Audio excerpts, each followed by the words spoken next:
Thank you, Mr. Chairman. It's good to see you, Mr. Patel. It's great to have your family here. I know they must be very proud. I have to tell you, I saw up close and personal how politically weaponized the FBI had become. In my former job as Attorney General of Missouri, we brought the Missouri versus Biden lawsuit, which uncovered this vast censorship enterprise where the federal government coerced and colluded with some of the biggest companies in the history of the world to suppress speech.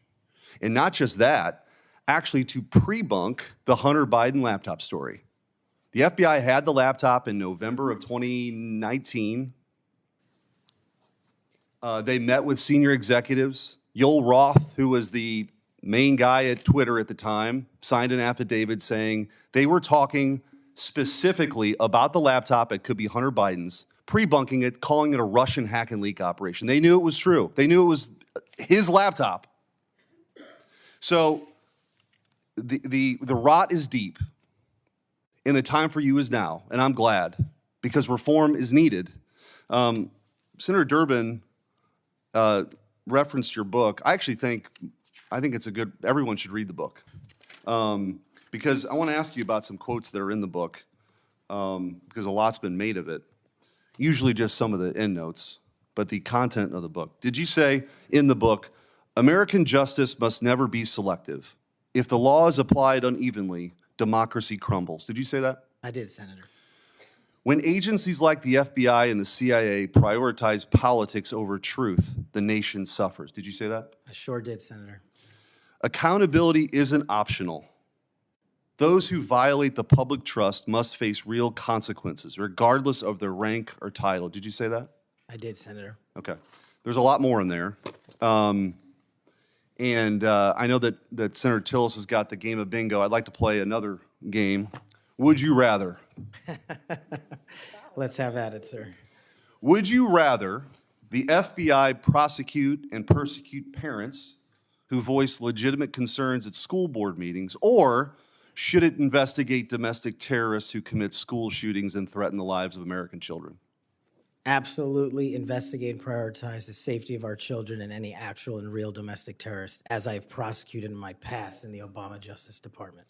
Would you rather the FBI be weaponized by investigating presidential candidates, political opponents, spying on and wiretapping candidates' advisors, or should the FBI get back to its core mission and get politics out of the FBI? There should be no politics in the FBI, and having been a victim of the weaponization of law enforcement against me, I know what that feels like, and if I'm confirmed, I will make sure no American feels that sleight of hand ever again. Would you rather the FBI target traditional Catholics as extremists, or should the FBI focus on investigating actual threats posed to the American people by cartels pumping fentanyl into our communities through the southern border? 100,000 deaths due to fentanyl and drug overdoses in 1 year. I'd rather the FBI focus on that and save our children. Would you rather the FBI ignore when thugs threaten to harm and plot against Supreme Court justices, or should the FBI actually investigate that and get to the bottom of it? I'm so glad you brought that up, Senator. This body passed a law to protect our justices of the peace, including the Supreme Court, and every single justice of the peace deserves that enforcement of that law so they can do their duty. Would you rather the FBI pressure social media companies into censoring conservative viewpoints, or should it focus on what the FBI should get back to, which is investigating interstate crimes that threaten the well-being of Americans? No censorship. Let's focus on investigating interstate crimes. Would you rather the FBI raid the home of a former president and chief political rival, going through the First Lady's personal belongings, spreading out documents on the floor staged, or should it raid the homes of terrorists who seek to harm citizens? Let's let our men and women in law enforcement kick down the doors of terrorists and narco-traffickers and pedophiles and put those people in prison where they belong. So, I mean, I could go on and on.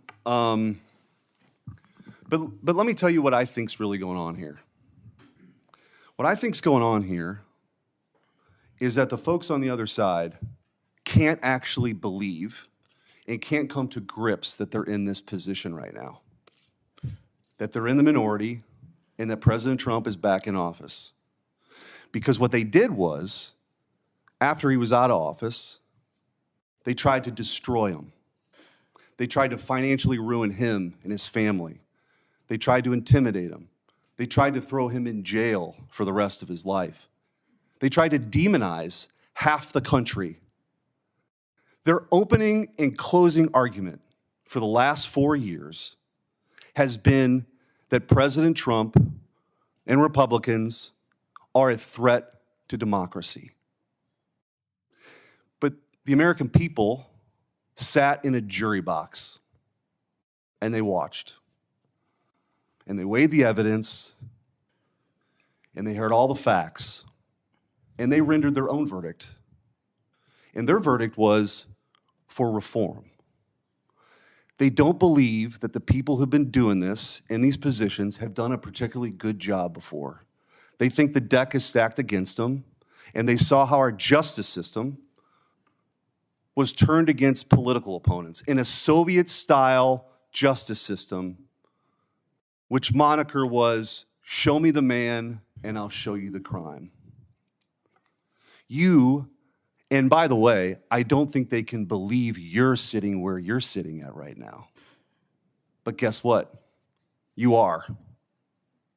And you're going to get confirmed, and you're going to lead this agency back to what it always should have been, which is to protect the American people, to fight crime, to put the bad guys in jail, not to execute a political agenda like some banana republic form of justice where you point to the person on the other side that you want taken out and you go do that person's bidding.